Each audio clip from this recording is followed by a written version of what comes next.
Good evening. It's 7 p.m., October 24th, 2024, and I'd like to welcome everyone in the room and those who are participating online as I call to order this meeting of the Bellbrook-Sugarcreek Board of Education for the purpose of conducting the school district's business. We value everyone's input and have made sure to dedicate a portion of this meeting to hear from you. We look forward to your comments during that time as it's indicated on our agenda. With that, Mr. Lyman, please call the roll.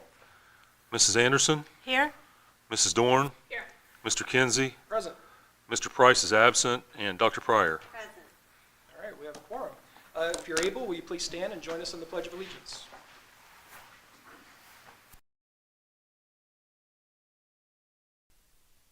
United States of America, and to the republic for which it stands, one nation, under God, indivisible, with liberty and justice for all. Thank you. So this is our second meeting in the month. Do you have treasurer's report? No, I don't. Very good, thank you. Does anybody have any correspondence that they would like to share, especially if it's something that perhaps the whole board hasn't had a chance to hear? I got 2 messages from alumni giving me their input on the Sugarcreek building, so I can talk about that when we talk about that in the meeting. That sounds like a good time. Correct. Anybody else? All right. Is Mr. Rinaldi here? Maybe we have a report to the board, but maybe we'll come back to that later if Mr. Rinaldi's able to join us. So we'll just move right along, and we're to our committee reports. Is that correct? I'm first. I'm the OSBA Legislative Liaison. We did these not that long ago, I don't know, a couple months ago, right? So I don't really have anything to add. I will say, if you get a chance, maybe look into Senate Bill 168 was passed into law like early summer, and it had a lot of stuff. I think I touched on a couple things before. I don't really have anything else to add. I went through it in more detail. There were some things in there that would pertain to us, like how minutes are passed and approved and whatnot. By my reading, we're doing everything as we should be anyway, like normal, we're ahead of the game. So I really don't have anything else as a legislative report. So OSBA Capital Conference, Student Achievement, Mrs. Anderson. So Capital Conference is coming up Sunday, November 10th, Monday, November 11th, and Tuesday, November 12th. I'm happy to report that our Hog Flyers team was selected to present at the Student Achievement Fair, so they will be there. So if you all are going, make sure you stop by their booth and check them out. So You should share what the Hog Flyers. sorry, the Hog Flyers is our drone team from the high We school. don't fly them. They were nationally recognized last year, like the #1 drone team in the country. So they will be representing Bellbrook well. So really excited about that. Very cool. Anything else? That's it. All right, next, BSCF, Dr. Pryor. Okay, so I am a member of the Bellbrook-Sugarcreek Education Foundation. On Friday, October 4th, the BSCF inducted 3 new members to their Hall of Fame. Christine Hawker, Bellbrook class of '87, Lori Neese, class of 1992, and Jim Pugh, class of '79. So that makes a total of 58 inductees to the Hall of Fame, and they're all very impressive Bellbrook alumni or residents. So anyway, that was fun. And the BSCF is also looking for new members, so if anyone's interested, please contact me and I'll direct you to the right person. Thank you very much. Next, Financial Advisory and Safety Committee is Mr. Price. I know that committee is meeting November 1. Is that November right? 1st is the Safety Committee is meeting. The Financial Advisory Committee, I don't think we've set a time for that. Okay. We had been meeting with, kind of an offshoot of that, with other school districts that are similar to us financially, and trying to see if there's some way that we can work together to improve kind of the state share of funds that we are getting and so forth. So that committee has continued to work. We really don't have any specific things that we're doing yet, but looking at exploring options and just advocating for school districts that are similar to us, that aren't on the 20 mil floor, that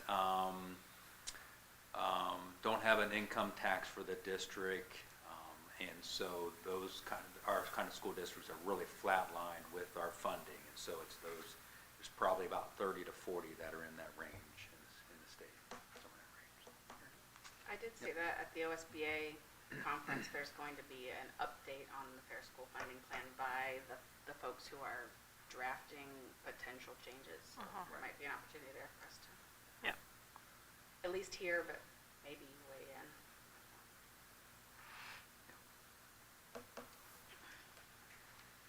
All right, our next committee report is back to me.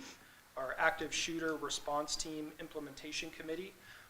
We all met, was it last week? Week Last before? Wednesday. Last Wednesday. Again, that's made up of the City of Bellbrook Chief of Police, Sugar Creek Township Chief of Police, Captain Dan Funk from Greene County SWAT, Greene County Sheriff's Office.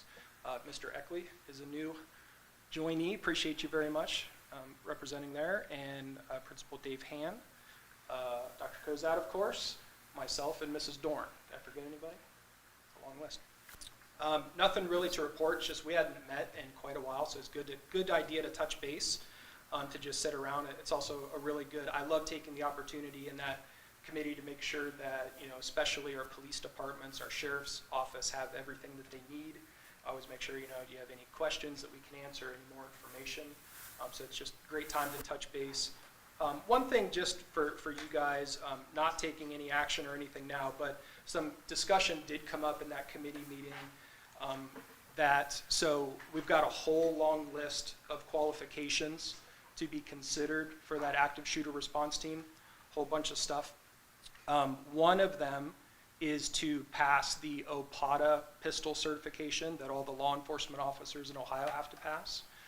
Some discussion came up because the training that they do every year, it's through the Ohio Department of Public Safety, specifically the Ohio School Safety Center. The training is called ASSET. I think I gave like a whole 30-minute report on that some months ago, so if you're curious, email me and I can send you the link to that, which really walked through in detail what all the training was. But as part of that, at the end, there has its own qualification course called the ASSET Pistol Qualification Course. So some discussion came up of, well, would it be prudent to add that to our list of many requirements? So, I don't know, something for y'all to chew on or ask about if you have questions. I don't know, but maybe at a future meeting, we might want to think about introducing that as a possible amendment to the current resolution to add in qualifying the state asset, because it was really designed for armed school staff. That's what it was designed for, so it kind of makes sense. So I don't know if anybody's got any questions on that yet, but that might be a future topic of discussion. All right, cool. Anybody else for committee reports? Is that everything? All right, so let's step back a second here. We'd like to welcome Mr. No, you're fine. Hey, it's like 7:02. You're fine. Nope, we just moved really quick. Mr. Adam Romali is our district representative to the Greene County Career Center. Thank you, sir. Pick you up. Thank you, sir, as always, for serving in that role. And You gotta turn on what do you got? Gotta hold the button down. You got to kind of hold the button in for a couple seconds. There you go. There we go. I apologize for being late. This report, November 7th, they'll be doing parent-teachers conferences at the Career Center. December 4th through the 6th is kind of a big date, and that is the Career Awareness Days. So sophomores at Bellbrook will be invited to go out to the Career Center and see the different curriculums that are out there, the opportunities, get a look to see the facilities and things like that. So it's a great opportunity for the kids who want to go out and see, you know, between IT and robotics and the STEM programs that are out there, and they've been doing a lot. It's a beautiful facility, so urge the students to take that opportunity. And then the last thing I want to report, I saw the overall 5-star award that Bellbrook got in 23. The Career Center also was awarded 5-star in 2024, and the 5 components of that were the graduation rate, post high school, as well as some of the college prep work that they've done. So it's been a good year so far. Yeah, post-program outcomes, career, and post-secondary readiness. So it was a good outcome for the Career Center. They are looking to expand. We haven't settled. I haven't made any decision to do anything yet, but they're already at max capacity, and this is about the third or fourth year. So it is expanding. It is getting attention from the state. The governor's been out there, so it's a growing area. So, do you have any questions for me? All right. I apologize. Thank you for what you did. Thank you, folks. Thank you, sir. I'll go ahead.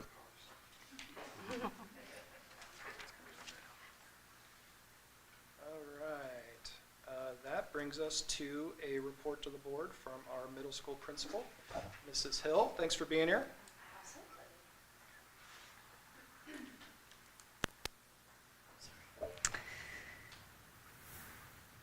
Okay, good evening. I'm Jenna Hill. I am the head principal at Bellbrook Middle School.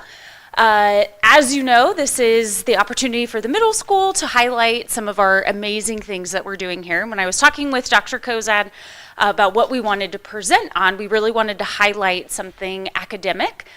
We have so many wonderful extracurriculars and clubs and things that in the middle school kids really kind of find themselves, find their interests, and that carries on to the wonderful things the high school offers as well. And so one of the things, as Dr. Kozad and I were talking about, that I realized was we really don't ever talk or showcase our family and consumer science program. So I have invited Mrs. Ward here with me tonight, who is our wonderful family and consumer science teacher. We have absolutely amazing electives, and almost all of them have some sort of showcase, whether it be band, concert, choir, concert, STEAM night, art show. And two kind of stood out that don't really ever get, super highlighted, and that was digital literacy, but we just approved that curriculum, so I know that's pretty fresh in your mind, just a year or two ago. But one of the things that we really don't talk about is FCS. So, Mr. Conti, next slide, please. Oh, I'll do it then. Thank you. That always helps. Okay. So just to refresh your memory, the way the middle school is set up is all 3 grades take our 4 core classes: ELA, Science, Social Studies, and Math. And then in every grade, we offer an encore rotation. So that 5th period that they have, all students take 3 different classes. In 8th grade, that is Design and Modeling, which is one of our STEM classes, PE, and then Intro to Family and Consumer Science. And then every student for that 6th class has an elective, so they can choose band, choir, or whatever the grade level rotation is. In 8th grade, for those that choose not to do band or choir, they can take Medical Detectives, our 2nd STEM class, Digital Literacy, and then Food and Fitness. And so Mrs. Ward is here tonight to tell you a little bit more about her Intro to Family and Consumer Science class, as well as her Food and Fitness class, which are both taught through the Greene County Career Center. So our 2 STEM classes in 8th grade as well as 7th grade are in partnership with Greene County, and then Mrs. Ward's amazing classes are in Greene County. And I will just brag on her a little bit. She joined our staff 2 years ago. Elisa Tackett was our previous FCS teacher who built a beautiful, wonderful program. But we were very fortunate to have Mrs. Ward step in, and she has really made it her own. She kind of played around with some things last year, sort of followed what we have done before, and then working with her curriculum director, as well as her supervisor and myself, she had a lot of ideas. Can we do this? This is what I'm seeing the gaps. So she's going to tell you a little bit more about her classes, but she has been just an amazing asset to our staff. And it's really exciting for me because I hear from kids that they're learning things that, we just don't traditionally teach anymore. So everything from using an oven to learning how to do laundry to sewing on a button, which is so important. But she is teaching all of those things. So I'm excited for you to hear a little bit more about her 2 courses. Appreciate that. You're gonna do my thanks. So thank you for having me. I appreciate the opportunity to talk about my stuff. I love that. I never get invited. Glad you're here. Appreciate that. Taught for 18 years. I think it's my first board meeting. Thank you. No, Intro to Family and Consumer Science, think of it as it's really just a little taste of what my program can offer. Kind of gets the kids excited for what's at the high school. So we do budgeting, but we started, I did this in alphabetical order, which is not the way I teach it. But we start out with careers, and we do a week of career exploration following the curriculum that you provided through Pathful. Is it Pathful? I always say it wrong. Which is provided Through a grant, right? Okay. So the kids had already had exposure to that, and they already have their accounts set up. And I have them redo the test because I explained to them, I said, your choices and things have changed. That one summer of maturity has changed a little bit. So they choose the career, we'll choose the top 3, then we talk about the salaries. And then everything else we do is the budgeting based on the salary and the career they chose. But I really emphasize that nobody's expecting them to know what they want. Because a lot of kids, I know I was very literal. I thought I had to be the marine biologist or my life was going to be over. So we spend a good deal of time on budgeting, just a little taste, just how the budget works. I do a vacation project with them, and they have a $2,000. I said, everybody got a $2,000 bonus, and you're going on vacation. And they have to plan it.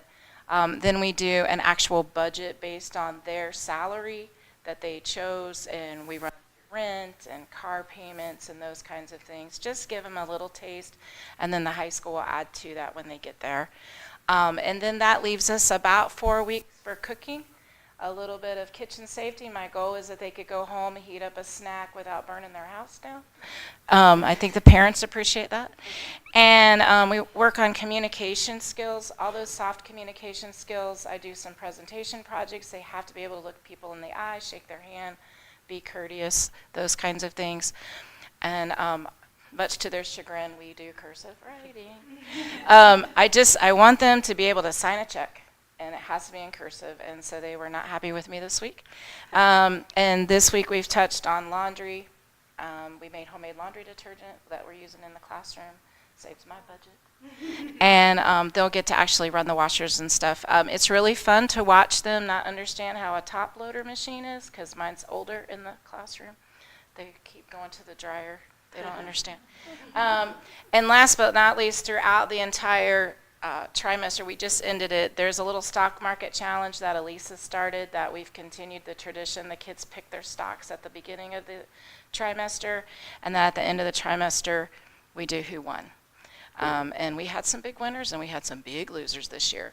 But I do duckies in my class. If you come down, my entire room is ducked out in rubber duckies. That's our class currency.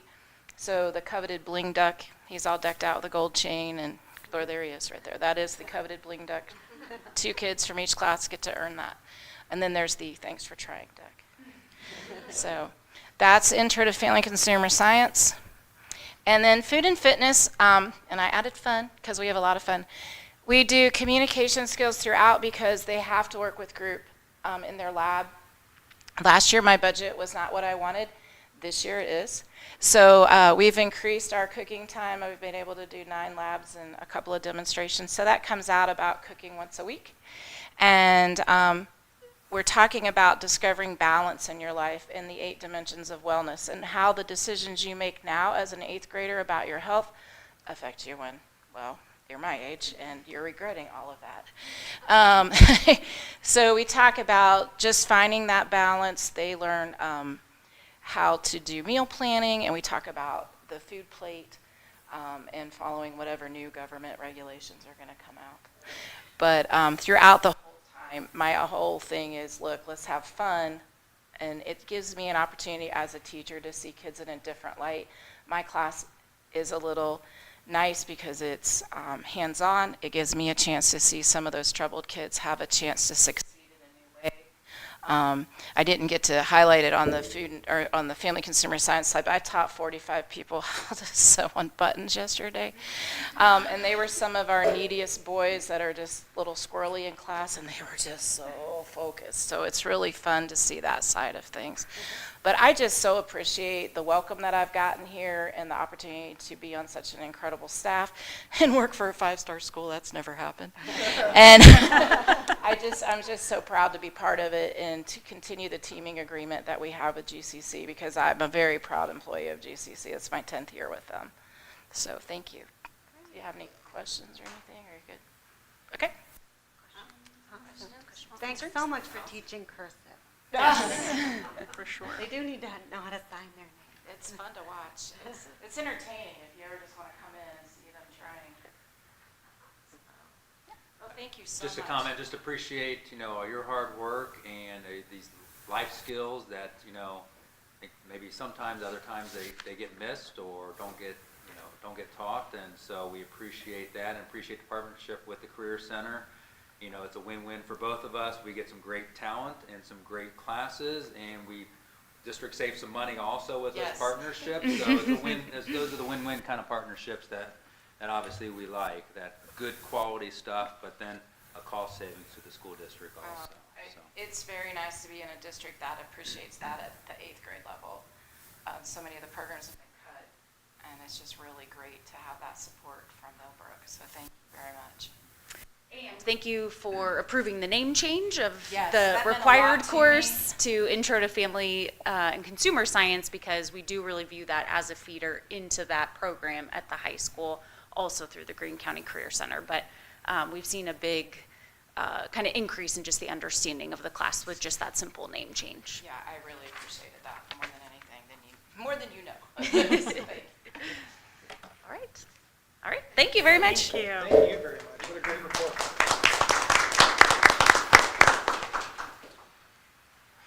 All right, that brings us to our next report by our Superintendent, Dr. Kozad, and our Manager of Business, Mr. Eckley. Yeah, I think I'll join Jeff up there. I've never been over here. Okay. Don't get too comfy. Together. How do we get back to the other presentation? Oh, that's all right.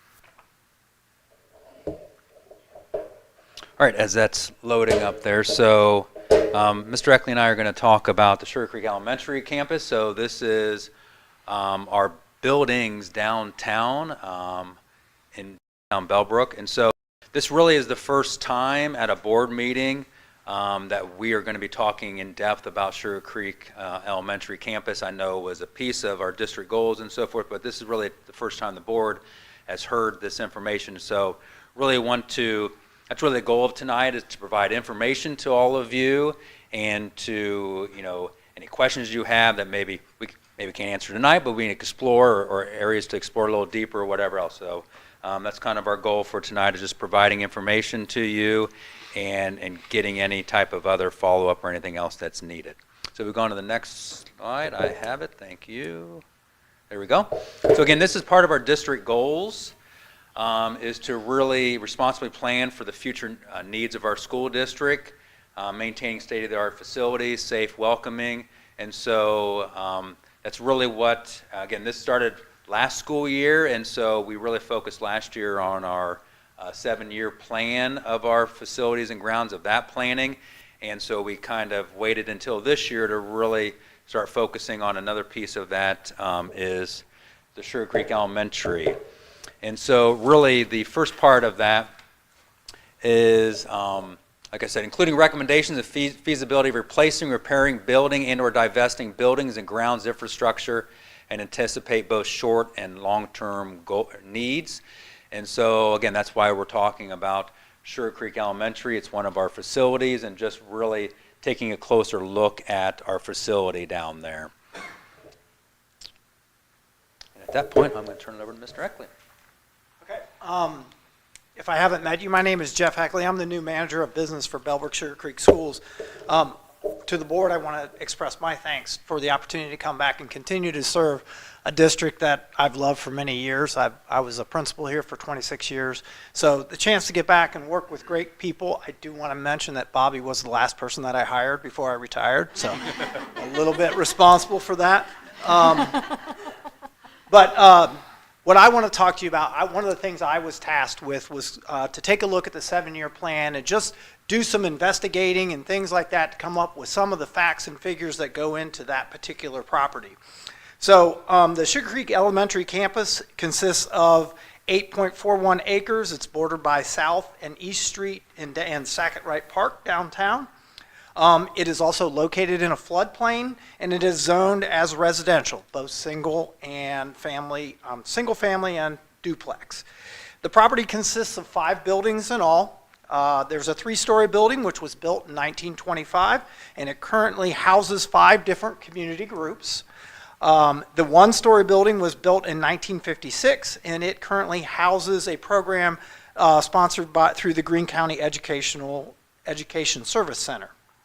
There's also a former board offices down there, the former bus barn, and a storage garage.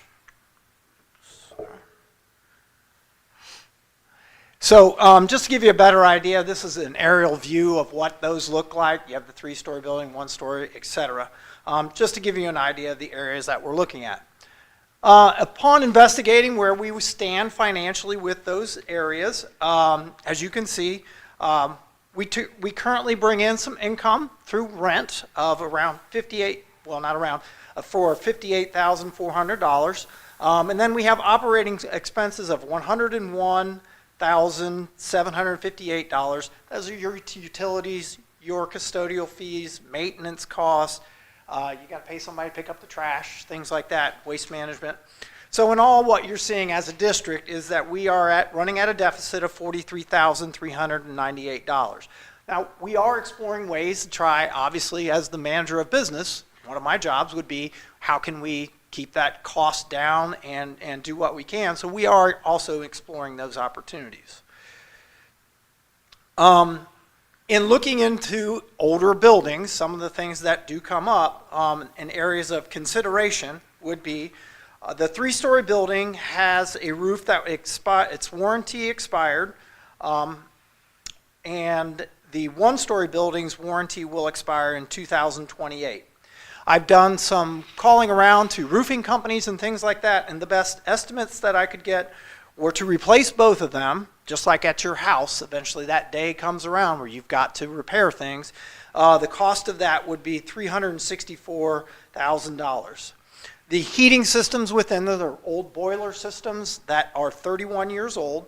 The estimated cost from REAK came out to be $120,000. And there are 15 AC units that sit up on the roofs. Those systems are 21 years old, and the average lifespan of an AC unit, according to REAK, is 26 years. Just like you with your car, just because your car runs out of warranty doesn't mean that you have to get rid of it or anything like that. It just simply means that, if costs are to be incurred, it's going to be incurred by us. I also talked with Cooper Asphalt. Cooper Asphalt walked around with him and came up with an estimate of patching and repairing the asphalt that's down there, and that cost was around $50,000. So in all, what I found as we go through this is somewhere between, say, now and 2030, which is where the 7-year forecast that I'm working on for you would come out to. You could potentially see between $500,000 to $750,000 worth of repairs. If everything went bad, okay, that's where it would be. So as the business manager, got to come up with budgets and things like that, and that's kind of what we're here to do, is to just, this is what I found by doing some investigating, on a couple of old buildings. Okay? Just to add to that, it also really doesn't take into account some of our maintenance costs or the time our maintenance spends there, because we have 6 buildings. They spend 1/6 of their time down there just like any other building. So that's another piece of the whole puzzle. And mowing the grass, doing snow, if we ever get snow again, snow in the winter, those kind of things. So they take care of those things down there also. So I've shared this before at previous either board meetings or other community meetings. So this is our K-12 enrollment from 2018-19 until the current year in October, right here in October. And so this is students and seats. So sometimes the numbers, if you look at different places, whether it's ODE or somewhere else, that they'll have different numbers for us. Sometimes it's an FTE, sometimes it's other things. So these are actual students that are actually in our schools, not necessarily on our rolls that may be going to a different school before. I don't want to get too far into the weeds on that, but these are actually students in our seats. So we go from $26.99 in 2018, we go up a little bit, and then COVID hits, we go down a little bit, and then lo and behold, I had to double check, as of a couple weeks ago or so, we're back at $26.99, which is kind of odd. That's the exact same number. Again, that can fluctuate, obviously. But so there really has not been growth, over time in the school districts, which I know is shocking to a lot of people that I talk to, or if you look out in our community of the building going on, there's not an increase of our enrollment. Go on to the next. So breaking it down further, because the other challenge, we have grade level buildings, so we have K-2 at Stephen Bell, 3 to 5 at BCI, and then 6 to 8 here at the middle school and 9 to 12 at the high school. Sometimes, a particular classes may be bigger, as in the overall class, not a specific class. They may be bigger than other ones, which a building might, be a little tighter on their enrollment because of those ups and downs of our enrollment. So this gives you a kind of a picture of, so the blue bar are the last 6 years average, and then to see, well, okay, that's the last 6 years. What's it doing in the last 3 years or so? Are those numbers going up or down of trending? And so the red is actually our numbers are average in those buildings in the last 3 years. So you see there at Stephen Bell, on average, the number of total students in Stephen Bell are down a little bit over the last 3 years compared to the last 6 years total. BCI is up a little bit, 27-ish or so, 27 kids. The middle school is actually at the same amount. Again, it's like really at the same amount, same number there. So they're at the same amount, and then high school is down just a little bit, 20-some or 4 kids there. So that just gives you kind of an idea of kind of where the trend is going, and in particular buildings, where those trends are going. So any questions before we go on to the next part of the presentation? Okay. So talking about specific real estate questions and kind of giving the board some more information on this, asked our school attorney, Ms. Justice, to prepare some information for us. So this is her information on these next few slides here. So the sale of real estate, owned by a school district is governed by ORC. And if the property is worth more than $10,000, the board must follow a roughly defined statutory process. So this property is worth more than $10,000. So community schools get first dibs. So before anything else, the board must offer the property for sale to these governing authorities. And these are the type of schools that would fall into that categories.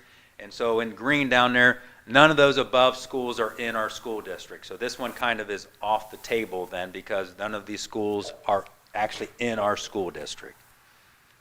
But then, so if there's no interest or there's no eligible schools, which there are not eligible schools, the board may sell the property at public auction, which is one of the most common. Sell the property to government entity, college, or charter school. Sell the property in ordinary private sale if at least one public auction has failed to secure a buyer. trade the property for other real estate that the board needs, or donate the property to an eligible nonprofit if the value is less than $2,500. So 5 doesn't apply to this one. Okay? So to give a little bit more information, let's talk about number 1 here. Steps for sale at a public auction, if that's something that at some point in the future we want to take a little deeper dive into. The board can hire an appraiser, determine the value of the property. They must post at least one notice of sale at least 30 days before the auction, newspaper general circulation, in 5 of the most public places in the district. Can't have sealed bids. It's a public auction. And the board can accept or reject the highest bidder. If it rejects the highest bidder, the auction fails.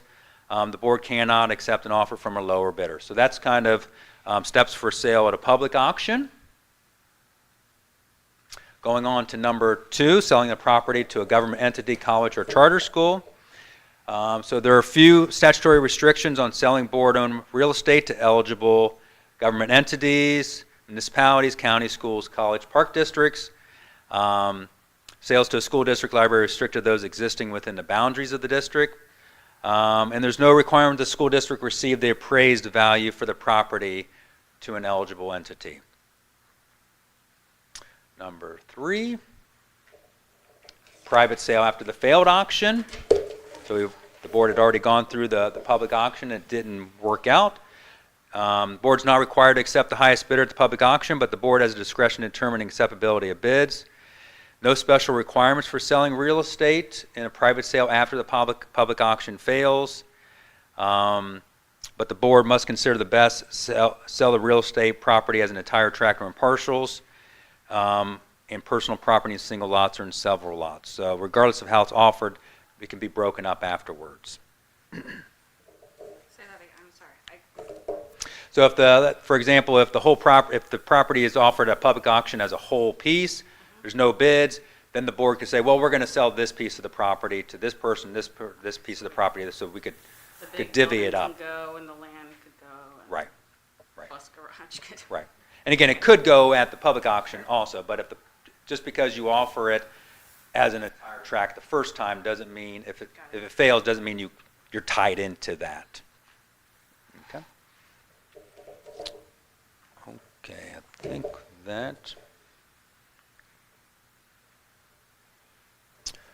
Okay, like I also mentioned, no requirement of the school district receiving the appraised value for the property in a private sale. Nothing statute requires the board to receive the amount of the highest bid at this stage of the sale. And just a reminder, again, this is from our school attorney, to trying to avoid conflicts of interest, bias sales, and so forth. And again, all the previous slides, those were all from Tabitha Justice, our school attorney. So, again, if at some time in the future the board wants to, explore some of those options, obviously we'd want to be working with our school attorney, making sure that we're doing what we need to do in order to follow all those things. Again, this is just to give you kind of a high-level overview of these particular pieces. Okay. Any questions on that? Okay. So just some additional questions or thoughts. Again, some of these may be rhetorical questions or things to just think about or things to think about for the future. But are these buildings helping to meet our mission and vision as a school district? We don't currently use either building for our own students in our school district. That's not one of our buildings in our school district for our students. The one building, the one story, is being used for students through the Greene County Educational Service Center. So the one building is being used by students, but those students come from countywide, not just our school district. The other piece is unknown costs for future repairs of the buildings and grounds. Again, as Mr. Eckley was explaining a few slides ago, that just like anything in your own house, things could be going great, and then all of a sudden this happens and this happens. Usually, it's the old happens in threes. Don't know. I'm sure that's made up, but it tends to happen that way. Things tend to happen, and so you try to plan as best as you can for those. But one day this thing could go out, the next day this other thing could go out, and so are we willing to continue to take on those liabilities, those risks as we move forward, and putting our the district's money into those particular buildings and grounds? Do we have any plans in the near future of using these buildings to house any of our students? Taking those buildings back and say, hey, we're going to have X grades there or X programs there or whatever else. So just some pieces of information for that. Like I said earlier, we had a zero net gain of students from 18-19 school year until just this month. And so we aren't seeing that growth of our students as previous projections were really projecting us to gain 500, things that were done around 2018-19, a study projecting 400 to 500 more students over the next 10 years. From 18-19 said put us at 27, 28. We have not seen that growth at all in our schools. So trying to take a closer look at student capacity with our own buildings. Again, so could we possibly house 300 to 400 more students in our buildings, K to 12? And again, the challenge with that is sometimes it's not always even, from one grade level to the next. This grade level might get a lot more than than another grade level. So obviously that would play into this. But not ideal, but those are, as we have had conversations with our principals, we could have more students in our buildings. We may have to do some remodeling, may have to do some things like that, be creative in the spaces that we're using. But we could house some more students in our existing buildings right now, Stephen Bell, BCI, high school, middle school, and to a certain extent the St. Pierre Education Center where the preschool and the board office is at. Again, there is interest for the grounds and the building or buildings down there from the city of Bellbrook and the Greene County ESC. So of partnering opportunities, redevelopment opportunities with the city of Bellbrook and the ESC of using it. I don't want to speak for them, but for obviously their programs. And again, just got into preliminary conversations with them of just at a surface level. Again, if the district is exploring different options of wanting, as you go back to that goals at the beginning there from our district goals of engaging our community. Again, piece tonight was having this conversation here and letting the tenants know, in the buildings down there that, hey, we're going to talk about the building and future use of it. So making sure that engaging of that, and then also of, if it's status quo, then that's one thing, but if we're exploring different options, then possibly placing that in the winter edition of the bridge. So that goes out to every house in our community. So making sure that everybody knows that, hey, we're talking about what's the Sugar Creek Elementary campus and soliciting feedback, and maybe possibly seeking input in a meeting in January or February, depending on how things go. But definitely wanting some input and information from our community. So the next slide is essentially trying to keep it as simple as possible here, of crossing out the things that the board isn't able to do at this point in time. The board can't sell the property in an ordinary private sale if the public auction has failed because we didn't have a public auction yet, so that can't be an option at this second. And donating the property, if it's less than $2,500, it's not less than $2,500, so that can't be an option at this point. And so this is from the other slides, but the other option is continue as is. Don't explore any of these options. We just maybe try to get some, maybe try to bridge that that loss that we're getting every year, maybe trying to make that a little smaller or go away. And then we just continue as is, and we really don't explore any options at this point. So doing nothing is an option, and so just adding that to the end there. So at this point, is there questions, thoughts? And again, obviously, we can bring this back to another board meeting for another conversation, another point in time. I know there's a lot of information to try to digest and to get through. But questions, thoughts, comments or, yep. You mentioned looking into some options to perhaps minimize the net loss. Any idea when some of those might be ready for taking a look at, or? I mean, I think the probably general way to look at that is increasing revenues, which are rents, and decreasing costs, which is personnel. So, Okay, so they're ready now. I mean, we're exploring those things. It couldn't be done like tomorrow, but I mean, those would be the simplest ways. I mean, the simplest ways, there's only so many things you can do with that. So just like anything else in the school district, you can either increase revenues or decrease costs. It's the same kind of thing there. And so we have some ideas and thoughts on doing that. We haven't settled on all of them, but we definitely have some thoughts and ideas on how we can try to get that number closer to zero or somewhere in that range. Yeah. Thank you both for getting all these numbers together. That must have been a lot of work to figure all that out. It seems a big 3-story building. And, you know, there's no elevator, like, could we ever really put students in there? It seems like it, you know, probably goes against all kinds of codes. It's not something I want to Yeah, really do, is no. put students back in a Yeah. 3-story. Those are things that we would have to explore since Yeah. students have not been in that building for a while. What are all the things that we would have to do to get back up to the ability to have kids back in that building? Spent a lot of time in that building. Yeah.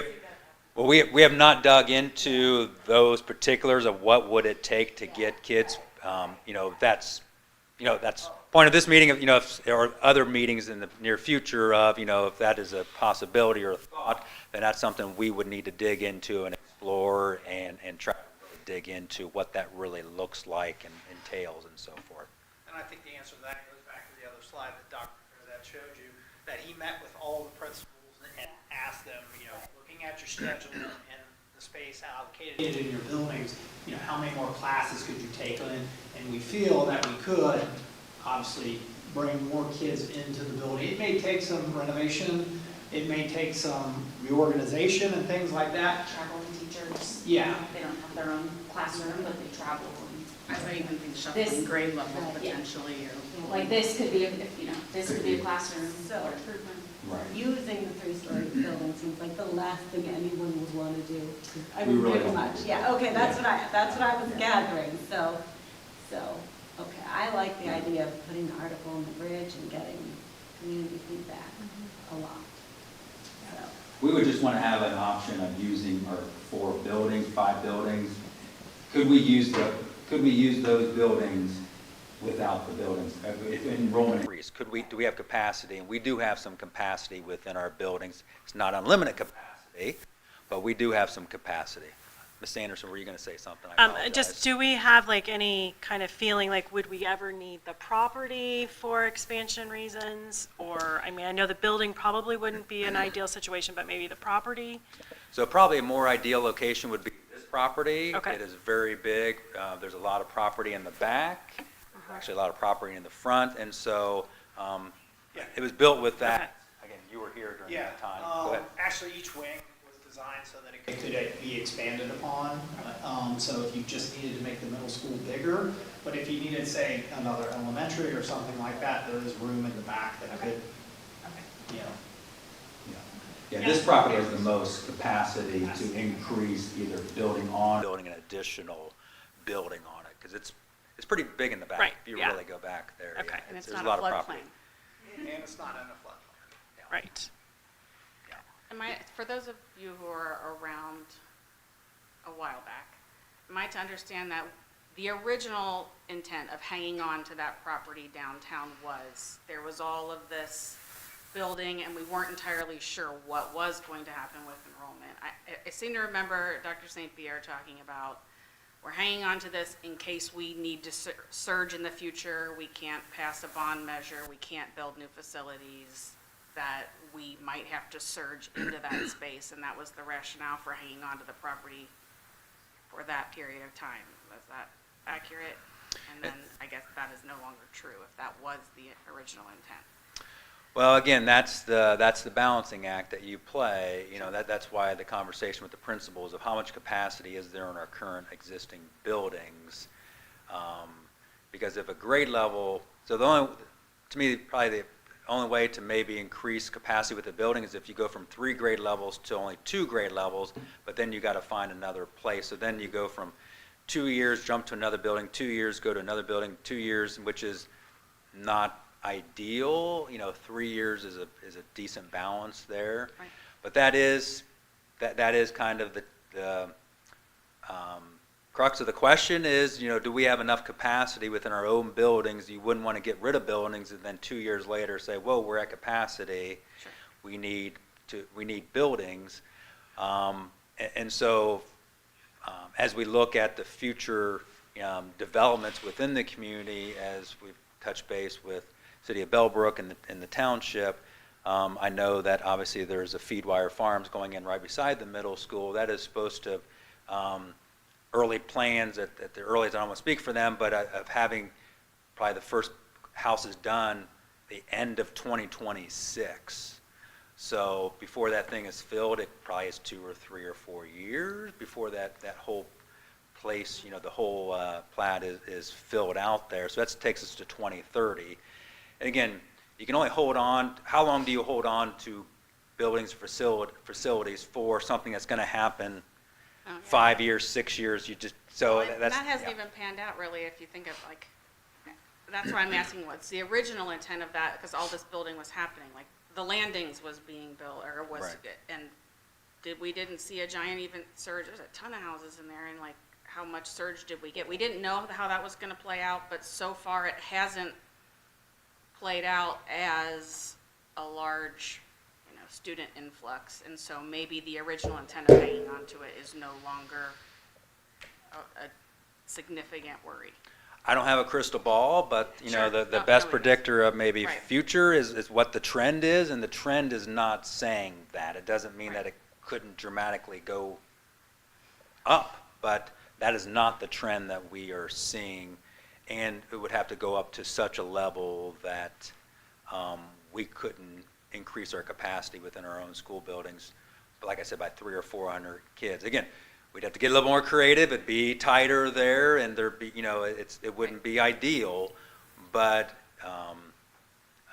we do have some capacity within our buildings. And kind of our enrollment's kind of ebbing and flowing a little bit, as you see from Stephen Bell's numbers. Our numbers at Stephen Bell are down a little bit, Right. these 3 grade levels this year, which is interesting.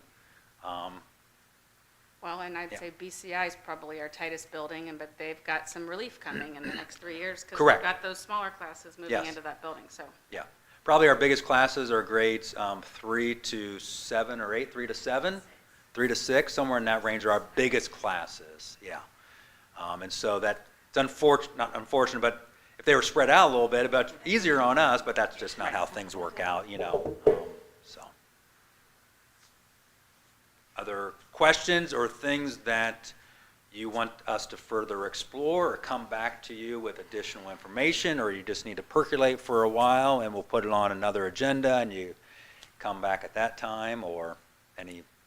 Well, I guess I would say that if you have any thoughts after you leave the meeting or something like that, something you want me to explore or cost or something like that, just let me know. I'd be happy to make phone calls and get the answers for you that I can.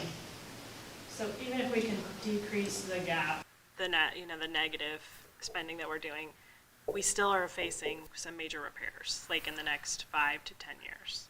Potentially. You're rolling the dice. Like I said, Potentially. Yeah. Potentially, okay. Yeah, you're rolling the dice. Okay, yeah, When and so, yeah, When I so, was a principal here, I drove a 14-year-old Explorer. It was well out of warranty. It just kept running, so I kept driving it. So, you know, it doesn't mean it's has to. I just wanted to show you numbers that if it were to happen, but it's on the horizon at some point. everything breaks down with that. Things are aging. Right. Things are aging there, and that doesn't take into account the other things that aren't, those are the big ticket items. Right. It doesn't, you know, account for, you know, a water pipe that maybe bursts and we have to spend $3,000 to $5,000 digging up outside and fixing that, or some other leak somewhere that we have to figure out How, you know, so those kind of things, those maintenance, ongoing costs. So, Repairs are only gonna go up as far as Yeah. air conditioning units and all that. And that though, it's very antiquated. We can't get parts for it anymore because I've been there a few times doing it, so there could be some major issues on that someday too. Wasn't even brought up. Sorry. So I think when I look at, I'm sorry, did you want to go? I was just gonna say, when I look at this slide, you know, I kind of, the number 6 there, continue as is. Obviously, no decisions in any way can be made tonight about anything. This is just an info thing, but I am wondering, and let me know if I'm way off base or like if anybody disagrees, but I mean, I guess we could decide right now, does anybody have enough information that you want to just, you know, not have this conversation in the future and continue as is? Or, I mean, for me, I feel like I might want a little bit more info at this point. Yeah, definitely want some more feedback from the community. Well, I that's- mean, for sure. sure. Because I know just the 2 alumni that reached out to me, obviously their memories are in that building, so I color that with that. But they're concerned mainly about the current tenants and the vital services that are provided through those current tenants. So, and the value to our community that those have. So that's their major concern.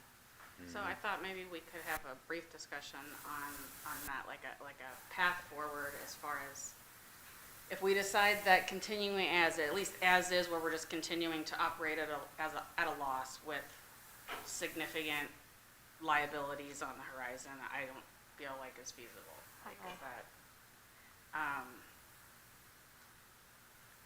so, but we know that anything that we potentially do with this property is going to be a significant emotional event for the community, either because that's where they went to school and there's some sentiment attached to the building, because the way we're currently using the building does house some community organizations that are near and dear to the community. So, yes, like how do we want to proceed as far as a timeline and a path where we can make sure we hear from stakeholders? But also I've watched other communities, Yellow Springs comes to mind, they've been struggling with aging buildings and do we replace or do we refurbish and all of this. And it strung out for so long, it made the significant emotional event way worse for their town. And so I also don't want that to happen either. Like I want this to be, like, I want there to be time to hear from everyone, but then once we have, I want to be able to move and make a decision and not just keep tabling things, and dragging it on and like making it more painful than possible. So how do we want to approach this as far as what are some steps we think we need to take in order to, because I really have no idea where I would sit right now as far as just hearing what you said, other than I don't think straight up as is operating at a loss with those liabilities is a great idea. But I do want to hear from everybody. I do want to hear what the community thinks and how long do we think that should take before we decide, okay, we have a goal to make a decision on this by when? I throw that out for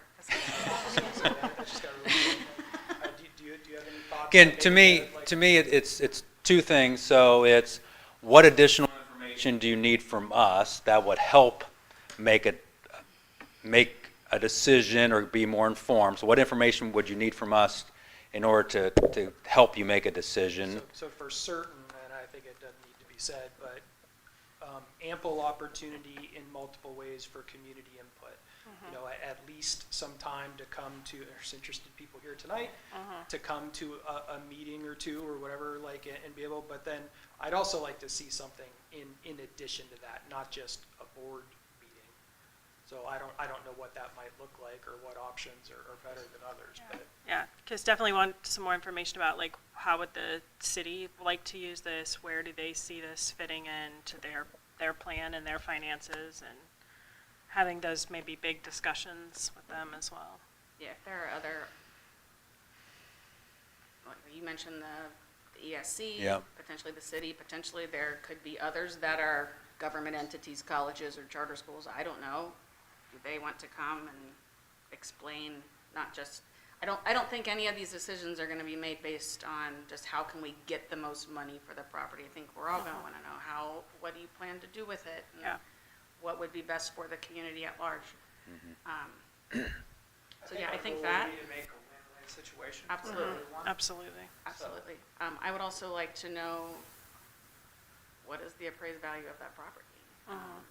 Yeah. And are there options as far as, if we are talking about the money piece, is it more valuable as parcels versus a single tract? Is it,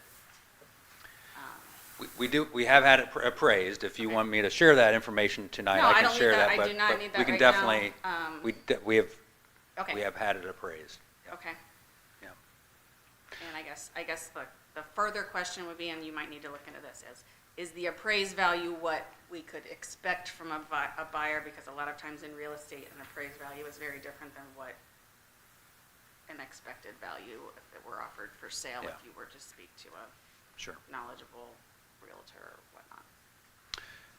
So if I'm hearing feedback correctly, of trying to gather interested parties, for lack of a better word, that may have interest in exploring the property, does that sound, again, without announcing that to the world, which I'm okay with, but of trying to see what that medium is, I only know of the people, I only know of a limited amount, because not everybody knows that this even is being discussed tonight. So there's people, interested entities I know about. There may be interested entities I do not know about, and so how would they find out about it? Again, the suggestion was January Bridge, and maybe an input meeting in January, February. That was put there just as those things were already happening. If that's the way we want to wait that long, if that's not long enough, or that's too far in the future, we could do something in between there, definitely. But as a board meetings, we only have 2 board meetings for the rest of this calendar year. We have a November and December board meeting. November one is going to be lengthy anyways because of our state of the school's performance. So probably not an ideal, and that's only in a couple weeks from now anyways. So if something like that kind of timeline is okay with the board, we could explore that timeline. We could do another meeting in January, or we could tag it on to, we normally do our Saturday meeting. Is that a better time for people to come on a Saturday? We could dedicate part of that meeting or the whole meeting for this. That's not a bad idea, yeah, adding an hour to Again, I'm just trying to think of existing things already happening that we could partner or could package it, but that doesn't mean we have to. And ideally, I like not waiting until then to do anything. So let me know if this is a bad idea or not, but having some communication going out, social media, whatever, of, hey, this conversation is in the very early stages. If you have comments, you can come to a board, or here's a list of email addresses or whatever to contact us while we're waiting for a big meeting in January or something, just so people have multiple opportunities. Sure. And multiple ways to hear about it. Sure. Okay. And I love having a big article about it, the bridge too, so everyone should be able to know, and I really want to know, like, what about the Lions Club? Like, Yeah. there's that we have. Sure. Oh, Sure. Yeah, in addition to paid tenants or other entities that use that land, like the parks use that land as a parking lot, like just because they do. Right. And there are probably, I know there are other entities that just kind of informally use that space for community events and whatnot. So would the board like me to try to gather additional entities, or, again, I'm not sure the best way to do that, in the short term, and also some type of information out to the community as best we can of, hey, we're having these conversations? Or those two things sound feasible, reasonable? I mean, Okay. are we talking like a town hall type of meeting, or I more like the idea. informal? Well, maybe not 3 in a row, but Right. for something that gets announced in the bridge, I think that's a good idea. Mm-hmm. I would definitely just don't want the only opportunity for someone to talk is sitting here and signing up. Right, and for doing sure. 5 minutes of structured public comment time. Yeah, so whether Right. that's a town hall or, you know, coffee chats, or I don't know what the best thing would be. Or combo of those. Yeah. Yeah. Yeah, we could definitely add some coffee chats to that. Yeah, Okay. multiple opportunities. I think there's hearing from the community at large. I think there's hearing from the current tenants. Tenants, for probably sure. intimate stakeholders. And then I think there's hearing from any entities who Have an interest. might be interested in taking over that property. I think that's kind of like 3 buckets, and so maybe Yeah, that's I 3 think so. different forums or whatnot. We also keep talking about, we still have on our to-do list this joint meeting that we keep saying that we plan to keep having with the city and the township and Parks.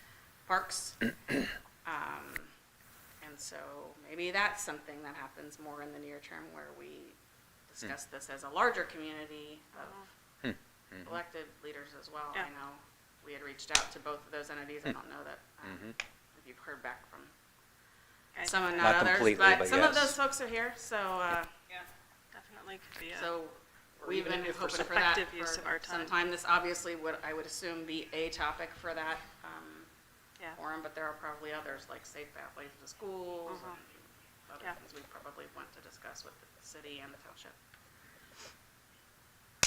But if for some reason, if that joint meeting can't happen for whatever reason, at least that, let's add them, both the township and the city, as kind of just a major stakeholder and put them in that major stakeholder bucket. But hopefully we can have one of those joint meetings. I think this would be a fantastic Yeah. topic, and I would imagine the community would like to see all of the political subdivisions talk about something this big. But if not, I guess I'm saying, because sometimes things don't happen quickly, I don't want to wait. And if they say it can't happen for 9 months. So do we want to say, again, we can take all this information and maybe try to put something more concrete, but trying to have community input and information between now and end of February, maybe, or end of January, of trying to do those things. Again, I'm trying to, 2 holidays in there, and so time goes really fast. November, December go really fast. But, I mean, is that a reasonable timeline of trying to have, however we do it, of trying to get input from what all of you are saying by the end of February or middle of February, and then maybe it's by the February meeting, whenever that's going to be, or the second Thursday is.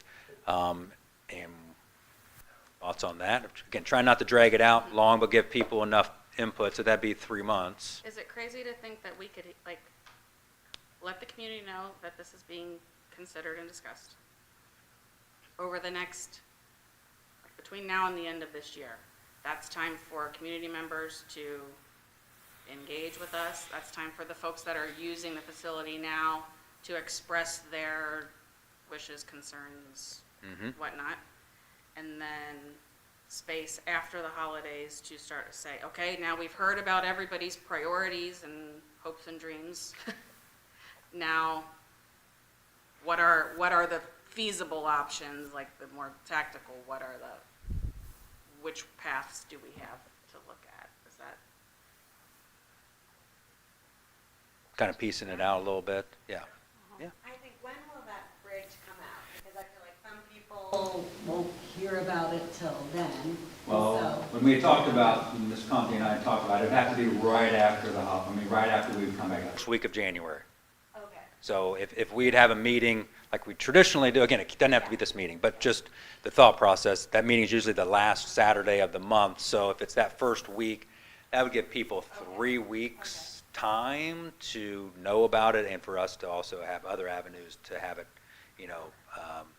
and plus there's would be another board meeting in there. So that would be a couple opportunities.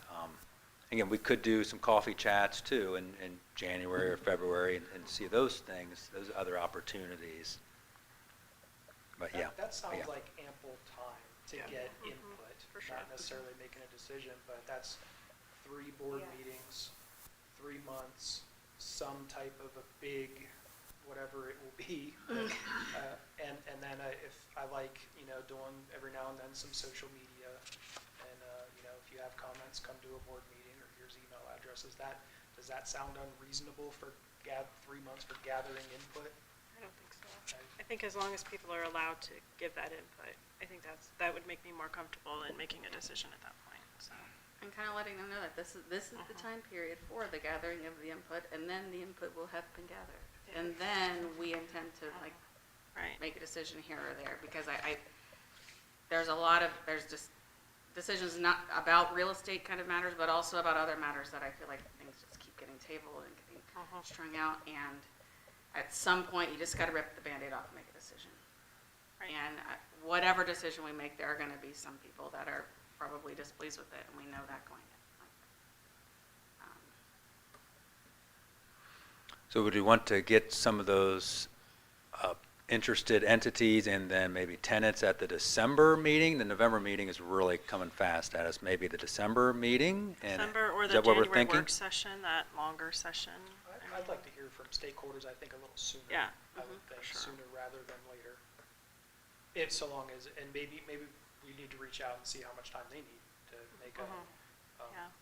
to get their thoughts in order, but Maybe I don't wanna partnering. wait till January for that. Maybe if we could partner like with city council and the township trustees to even make this announcement, like, hey, the school district is looking at this, because they have different audiences than we do, obviously, so maybe that would help get the word out. That's an interesting idea, maybe one of us going to a city council meeting, if we're so allowed. If we're or allowed. Maybe invited, just to give, just a brief. Yeah, just, hey, we Yeah, want all right. input, Just- so. Just making yeah. everybody aware, this Right. conversation, 30 seconds, this conversation's going on, if you have Yeah. any input. Just making sure we're doing our due diligence to And reach by the way, everybody. we're 5-star schools. Yeah. I Wear a like the idea t-shirt. of getting to the point where that longer meeting at the end of January is potentially a place where we could hear from, if we do have any interested parties who are Right. interested in making a pitch. Yeah. So we don't want the interested parties at the December meeting? Is that what we're? I think stakeholders. Well, I mean, I think that if they're interested, they probably are gonna wanna come, but I Right. think, Well, I was specifically, listening to what you were saying, I Yeah. was specifically going to invite the current tenants, the city council, Bellbrook, the city of Bellbrook, the township, if that's what I heard you say. I was gonna reach out to all of them and explain this presentation was made. If you would like to provide some input of your own, please come to the meeting on the date, December 12, something. 12, it would be December 12. I would add the park district to that too, just because this property butts up to that. And again, if you drive home, you think of someone else that I need to just shoot me an email and I'll add them to the list. Does that sound all right for December 12th meeting? We'll maybe set a portion of the meeting aside that maybe looks a little different than what we kind of, looks a little different than maybe normal. Kind of like maybe what we do with the unions and kind Yeah, of. something more like that. Something more informal, but still a public meeting that everybody can come to, because that sounds pretty good. All right, so that's at the December 12th meeting, and then we're thinking something in Winter Bridge, and then something late January, another meeting, could be at that Saturday, it could be something totally different, and then some coffee chats or so forth in January, February, is that what we're? yeah, if we could be at some legit courses of action by the end of January, February, like to where like we have real courses of action to decide between. I think that would be a good goal. And if appropriate, some social media presence, just to make sure that everybody gets an opportunity to hear what this conversation is beginning. Yeah, if there's other information or questions you need us to come back with at another meeting, that would also be helpful so that we can kind of. So we can all make I got one that's a little bit down in the weeds, but since you're doing a great job right now, it's down, I appreciate it. I was a little surprised, one of the options was for the public option, and on one of the slides it said that, we do not have to accept the highest bidder. I think you just passed it. Go back. And I know you're not the lawyer, and the lawyer wrote this, but are there no restrictions on us not accepting an offer? The board has discretion, and the board is not required to accept the highest bidder at public auction. I'd just be interested, I mean, is it that simple, or is there 30 pages of lawyerese that goes along with that sentence there? Yeah. Seems like you could I sabotage thought I had your read own somewhere that we can't then sell it to a lesser amount at that point. Okay. Okay. Well, yeah, it doesn't Yeah. have to be now, but at Right. some point I'd appreciate maybe. Sure, more digging into that particular detail. Yeah. I think it just means that we don't have, highest bidder doesn't necessarily win. If we're gonna take someone from the auction, we have to pick the highest bidder, but we can say, nope, not selling it, you're highest bidder, you're not good enough, we're not selling today. Yeah, I think And then we that's can what walk I away. read. And then we can sell is that privately. we cannot, I think, we cannot accept the second or third highest Right. offer. We Right. just have to say, we either take the highest bid or the auction's done. The auction, and yeah. we choose Correct. another option. And then we've That's met how that I understand it. requirement for having that was- auction. that just seems Okay. weird to me. Yeah, and Yeah. I would think then the next question is, if that's the case, then what's the next steps? Right. What can you do after that? If you don't accept the highest bid, you can't accept the other bidders, but then what are the next steps? Can you Right. do it in a private sale, or what can you do? Is there just the public auction? So that's a question we can ask Tabitha. Thank you All very right. much. Yeah. You're welcome. Sorry to draw it out, but No. it's a lot. I know we probably always do a poor job of giving concrete task items for you, so appreciate you helping muddle through that. Good conversation. Okay. Okay, so that's going to take us to our open communication period. If you don't mind Mrs. Dorn grabbing the sheet. Your thoughts and comments are very welcome during this time. When given the floor, please share your name, address, and any group affiliation you hold if it's relevant. You will then have 5 minutes for your comments. You'll then have 5 minutes for your comments, which should be directed toward the presiding officer, who tonight happens to be me. This time is for the board to listen and absorb, and as such, traditionally, a dialogue is not created in this moment. In case you're wondering, the reason for these policies, which can be read in their entirety on the district's website in policy number 169.91, is to ensure that as many people as possible have the opportunity to speak and that everyone is treated equally and fairly. So we would like to welcome first Jen LeClaire. Thank you so much for being here. We appreciate it. And you have 5 minutes. Thank you. Yes, my name is Jen LeClaire. I live at 3408 Pavilion Lane in Bellbrook, and I'm the board chair of the Bellbrook-Sugarcreek Community Support Center.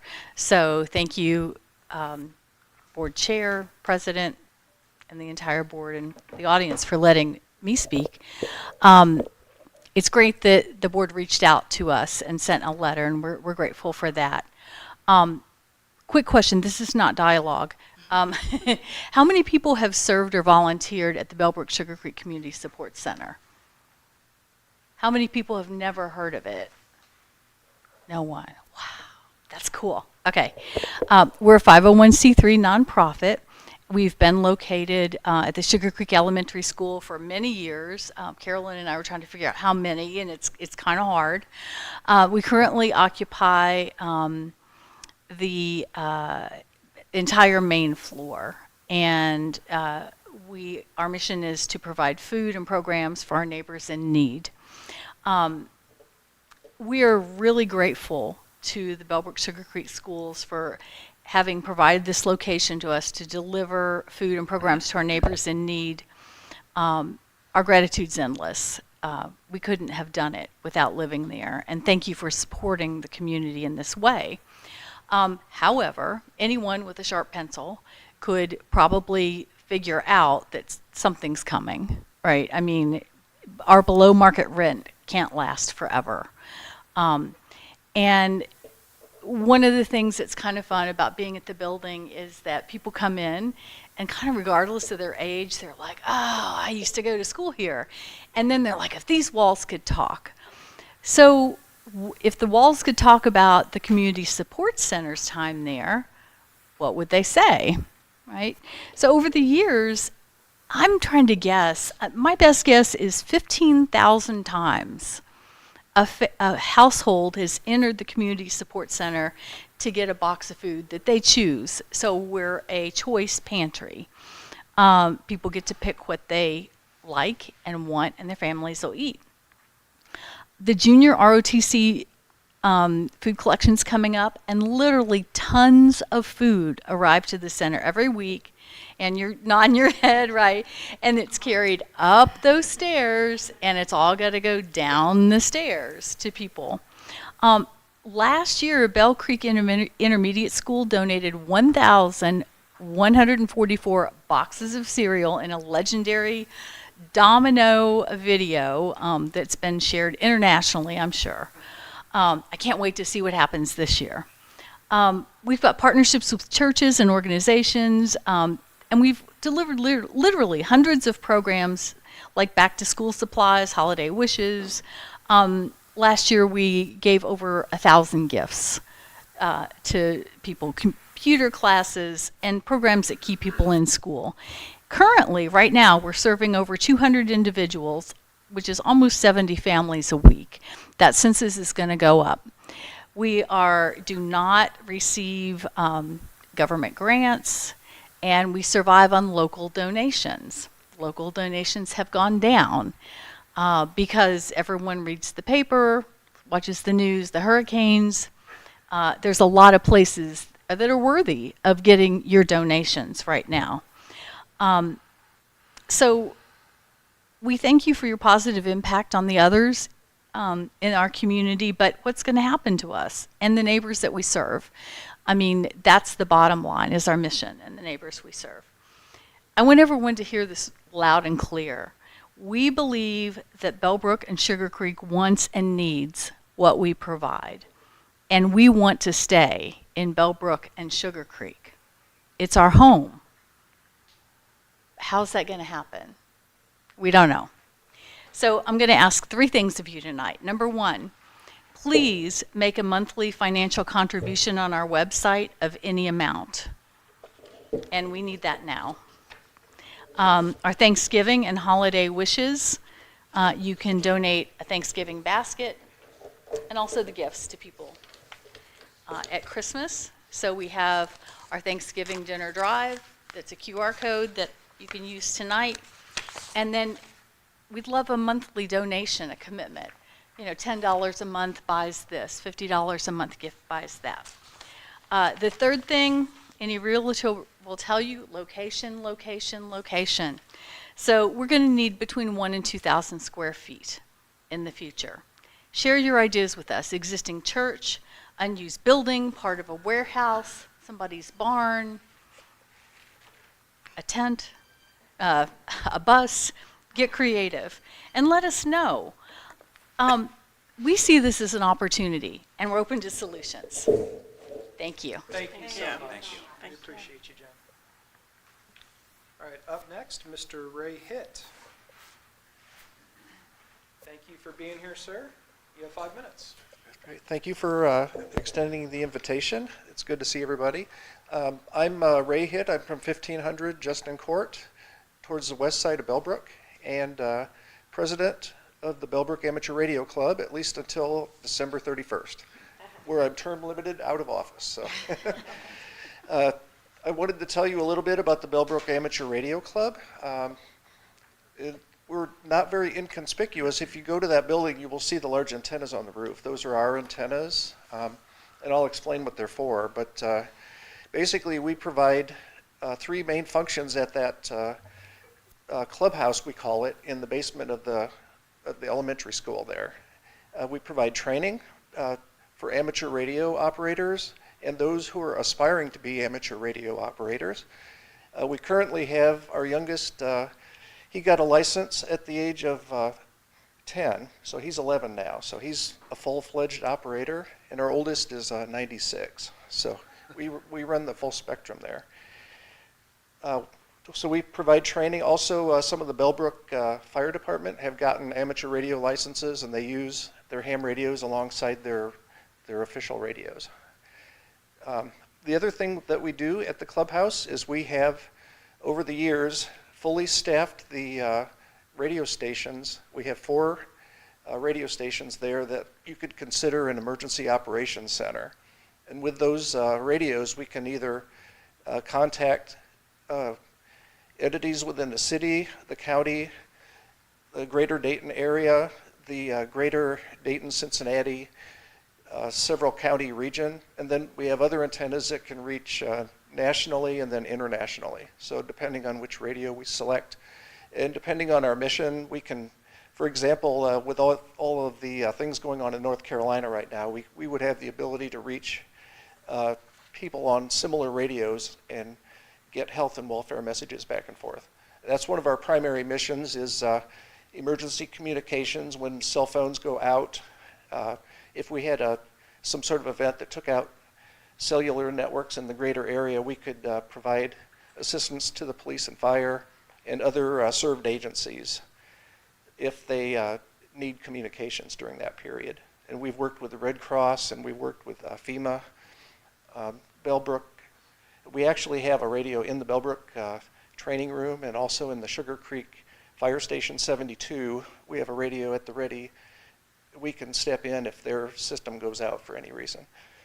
So that we're just a resource to have on hand, and we've built it up over the years. It would be hard to move to a new location given the way things are right now, primarily because of the antennas and that sort of thing. We're really using just a classroom for the clubhouse, but then we run antenna lines. So there's all of that real estate there to consider, but just wanted to bring this to your, for your information, and also extend an invitation if any of you want to visit the clubhouse and see the radios in action. Feel free to let me know. We're having an opportunity in December for the anniversary of the Wilbur first flight, Wilbur Wright first flight. So we're having a contest where we're going to contact radio operators from all over the world, and for a 24-hour period to make as many contacts with people and get the word out about the anniversary of the first flight. So I'll provide some information once we get the details ironed out. It'd be a good opportunity to see what that clubhouse is and what we're doing for the community. Okay, thank you very much for your time. Thank you, Ray. Appreciate it. Unlike the community resource center, I think most folks probably don't even know you're down there, and I think maybe there's an opportunity there to maybe tap into this with some of our STEM classes and whatnot. That we've got some experts down there that might be able to share some things with our students. It's like an extension of the STEM program into adulthood. Yeah. We're still learning things even at my age. Thank you. And for the good of the board, probably because Mr. Hitt only had 5 minutes, being very humble about the club. Also, lots of community service events, supporting Sugar Maple Festival, Lions Club Festival, with a lot of communications and direction, marathons, races, bicycle events. Appreciate you. All right. Up next is Taya Yankel. I was going to speak on behalf of the Bellbrook Lions Club, but I'm going to do that at a later date, I think. Okay. No problem at all. Thank you. No, thank you. And last on my list is Dr. Meredith Brick.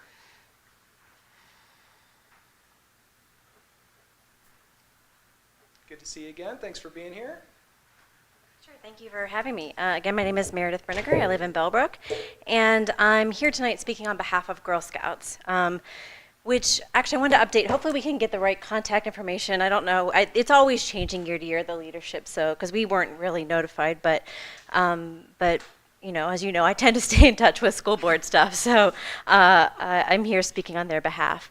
And you know, I thought about, you know, you talked about the mission of the radio club, and I just start by talking about the mission of Girl Scouts. You know, we build girls of courage, confidence, and character who make the world a better place. And we have been incredibly grateful. We too have a spot in the building. We are on the top floor, so I know what those steps are like going up. And we have 2 rooms that we've been very grateful for. One room is more for storage, for things that we don't use on an everyday basis, but in fact, we just had an investiture ceremony that we dug out some of the stuff that we need for that. And then another room is a meeting space, whether troops, we have a group calendar, troops can sign out, or leaders can meet there across the whole service unit. And we do have a number of troops in all grade levels here in the district. So space and storage is something we're grateful for. Not every Girl Scout service unit has that. So we have been very grateful and like to see this continue in some kind of capacity. I guess I just want to say I feel empathetic to the district. I appreciated the presentation, and it's an old building and we have to be on the lookout for ways we can be fiscally responsible. So I look forward to, hearing more about what the district decides to do that.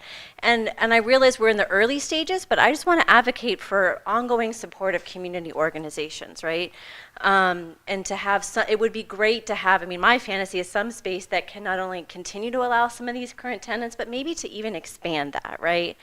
And could this be part of the dialogue with potential buyers who maybe share this kind of vision? Whether it's I see Ernie's here from the city, or other folks that might have a shared interest. Because I really think community organizations are critical for a vital city, a vital community, right? And we've actually seen a decrease in people participating in clubs and in various groups. Girl Scouts and Boy Scouts enrollment is down, right?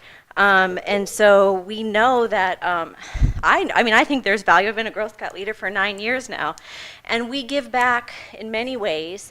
I have a group of 9th graders, and they just completed their silver award.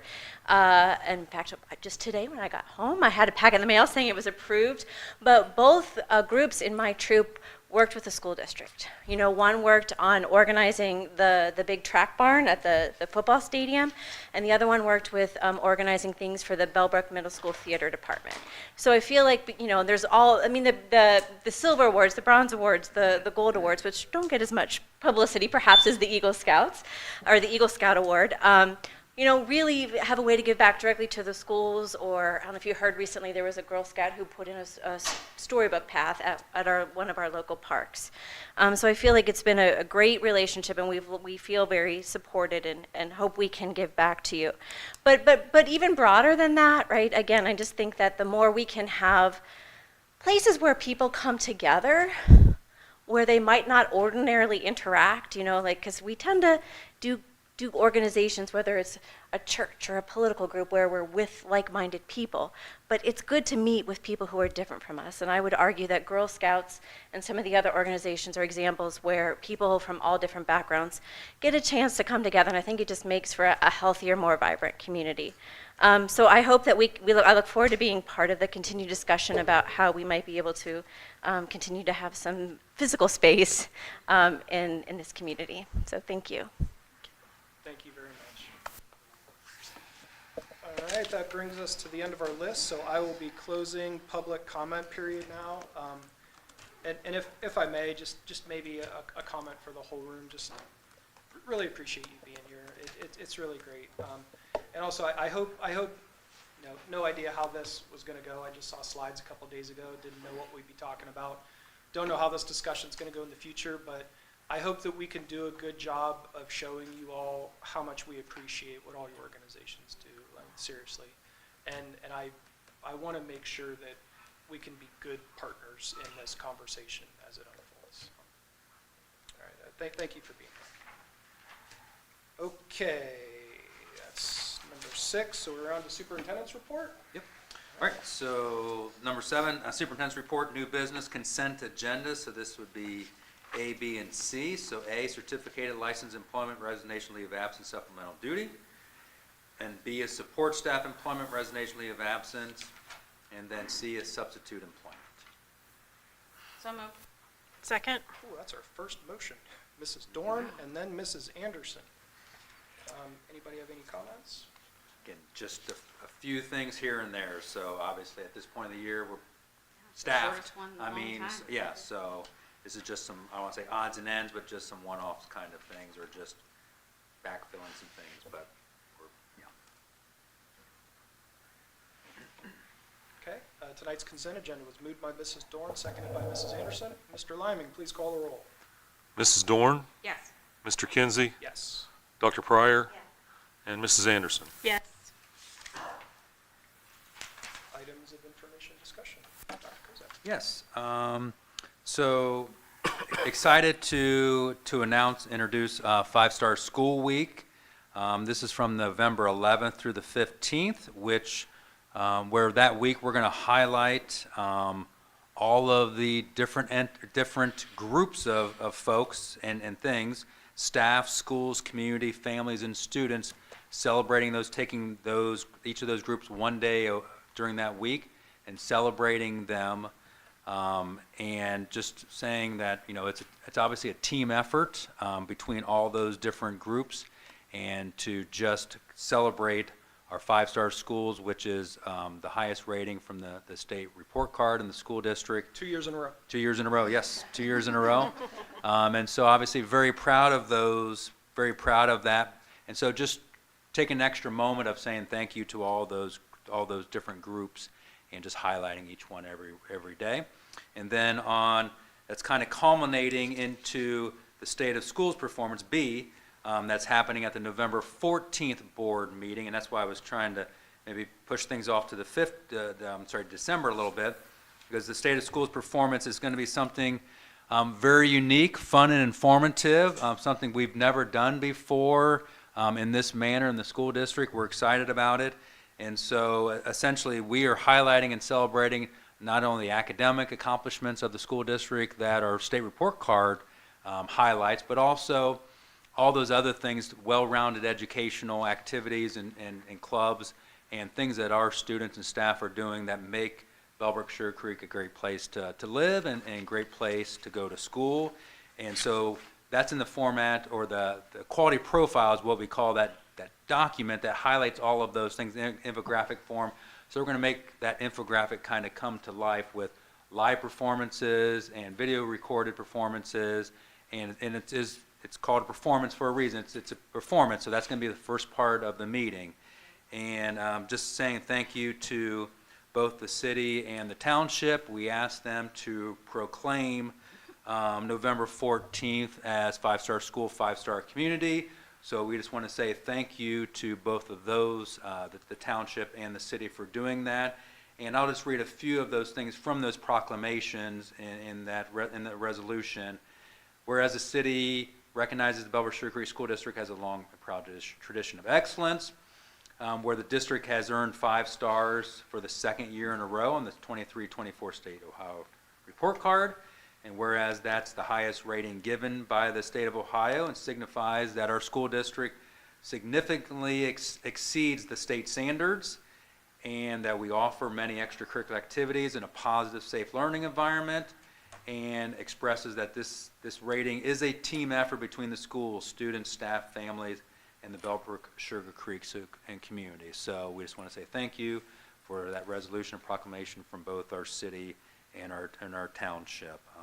So it's going to be a very fun and informative night on the 14th. It will be at the middle school, but it will be in the cafetorium. We'll be utilizing the stage in there. So. That's exciting. You said to open the meeting? Like, Yes, at the beginning? so at the beginning of the meeting, this will be occurring. Yes. It's like opening ceremonies. Yeah, it's like kind of like opening ceremony. Nice. So this is going to take probably 45 minutes to an hour. Wow. So we're having live groups in there and recorded groups, and we're having students involved, because obviously they're a huge piece of the whole success here. So we're going to have students involved and high-level student involvement. So I don't want to tell too much, because I just want to leave a little out there a little bit, but it's going to be fun and informative. So we're still starting that at 7, or we're Correct. doing this prior to the 7 No, that'll be at o'clock board 7. meeting? Okay. That'll be at 7. That's why I really don't want to add a lot of extra stuff to that meeting, and so that will be obviously the main part of the meeting, and then we obviously have to do the school business all the meeting. I was going to say, can we go on record saying, please come to that, and you don't have to stay for the business meeting? Yes. Yeah. Please come. That's amazing. Yeah. All right, thank you. Yep. Anything else, sir? Nope. I think that's it. Okay. Anybody have anything else? Then at this time, I would like to make a motion that we move to executive session for the purpose of considering the employment and discipline of a public employee per RC 121.22G1. Does my motion have a second? Second. Seconded by Mrs. Anderson. Sorry, I think I heard first. Dr. Pryor. I started it. I heard it at the Sorry, same I didn't time. hear you at all. I only heard her. I'm sorry, Audra. Moved by me, seconded by Dr. Price. Okay. I heard both at the same time. Yeah, Okay, yeah. that's right. You're not going crazy yet. That's fine. It's legal so long as somebody seconds. So we got a second? All right, let's call the roll.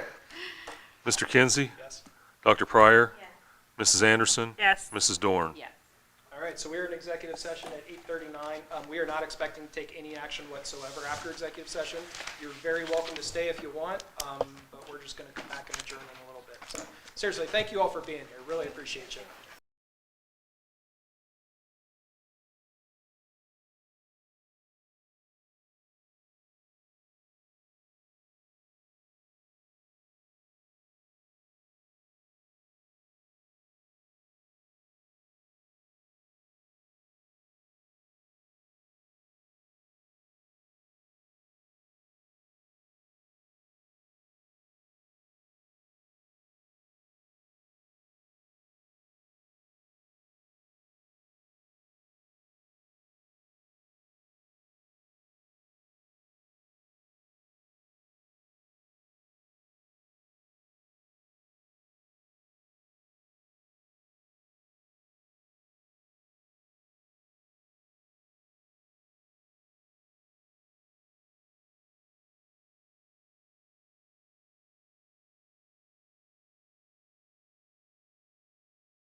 live?